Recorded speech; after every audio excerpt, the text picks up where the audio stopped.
আমাদেরকে সংসদ সচিবালয় থেকে যে পত্র বা চিঠি দাওয়াতনামা দেওয়া হয়েছিল সেখানে 2টি শপথের কথা উল্লেখ ছিল।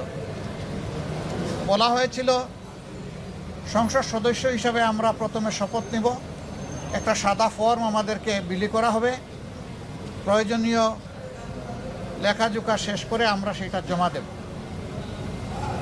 আরেকটা শপথ হবে জুলাই চার্টার এবং গণভোটের যে প্রজ্ঞাপন হয়েছিল তার ভিত্তিতে সেই শপথটা গণভোটের শপথ, সংস্কারের শপথ। এইখানে সংস্কার পরিষদ সদস্য হিসাবে আমরা আরেকটা শপথ নেব।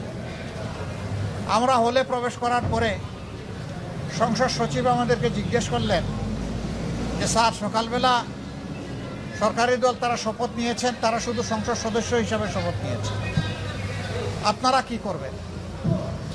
আমরা তখন বললাম যে